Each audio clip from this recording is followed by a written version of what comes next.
నెల్లూరు జిల్లా గూడూరు ప్రభుత్వ ఆసుపత్రిలో దారుణం జరిగింది. 8 ఏళ్ల బాలికపై ఓ వ్యక్తి లైంగికంగా దాడికి పాల్పడ్డాడు. అర్ధరాత్రి సమయంలో ఆసుపత్రి జనరల్ వార్డులో ఈ ఘటన చోటు చేసుకుంది. నిందితుడికి దేహశుద్ధి చేసి పోలీసులకు అప్పగించారు. ఈ ఘటనతో ప్రభుత్వ ఆసుపత్రిలో భద్రతా లోపం బయటపడింది. పోలీసులు కేసు నమోదు చేసుకుని దర్యాప్తు చేస్తున్నారు.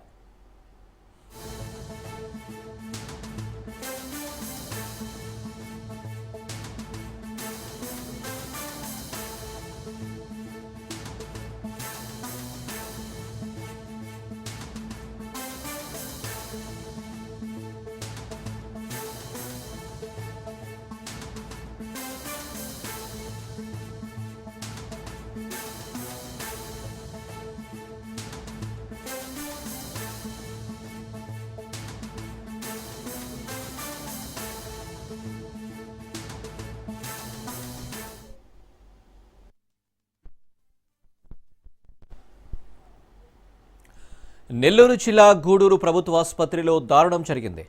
8 ఏళ్ల బాలికపై ఓ వ్యక్తి లైంగిక దాడికి పాల్పడ్డారు.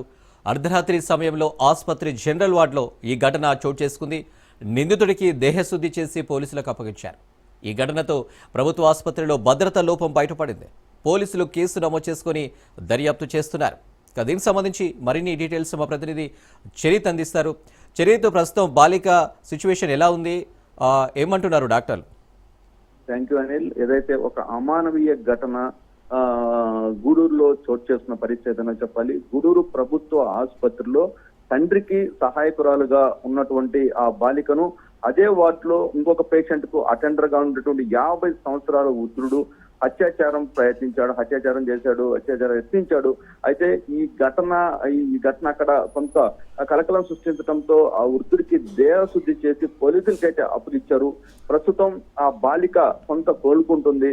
అంటే ఒక్కసారిగా చిన్నారి కావడం, ఈ యొక్క అభంశుభం తెలియనటువంటి ఆ బిడ్డపై జరిగినటువంటి అఘాయిత్యం, అంటే ఏం జరిగిందో అనుకునేటటువంటి లోపే, అంటే తాత వయసు ఉన్నటువంటి ఆ వ్యక్తి చేసినటువంటి ఆ యొక్క ఘటన నుంచి అయితే ఆ బాలిక ఇంకా కోలుకోలేదని చెప్పాలి. కానీ ప్రస్తుతం వైద్యులు మాత్రం ఆ యొక్క చిన్నారి యొక్క వైద్యం మాత్రం ఆమెకి ఆరోగ్యం స్టేబుల్ గానే ఉందని కూడా వైద్యులు చెప్తున్న పరిస్థితి ఉందని చెప్పాలి.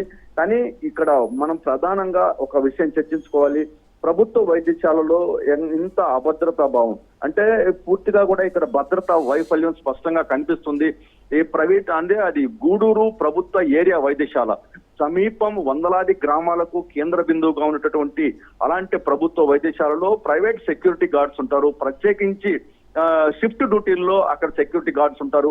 కానీ సెక్యూరిటీ విఫలమైంది. అక్కడ సూపరింటెండెంట్ ఏం చేస్తున్నాడు, అక్కడ స్థానికంగా ఏదైతే ఆ వార్డుకు సంబంధించినటువంటి ఎవరైతే నర్సులు ఉంటారో, డ్యూటీ నర్సులు ఉంటారో, వీళ్ళందరూ కూడా ఎందుకు విధులకు నిర్లక్ష్యంగా ఉన్నారా? అంటే అక్కడ కనీసం ఎలాంటి రోగులు ఉంటున్నారు, ఎంతమంది రోగులు ఉన్నారు, అక్కడ ఉన్న వాళ్ళ పరిస్థితి ఏంటి, ఏమన్నా అవాంఛనీయ ఘటనలు జరిగేటటువంటి పరిస్థితి ఉందా? అంటే అలాంటి కదలికలు ముందే వీళ్ళు గ్రహించి కొంత చర్యలు తీసుకోవాల్సి ఉంటుంది. అక్కడ సీసీ కెమెరాలు ఉంటాయి. సీసీ కెమెరాలు ఏమైనా విఫలమైనయా?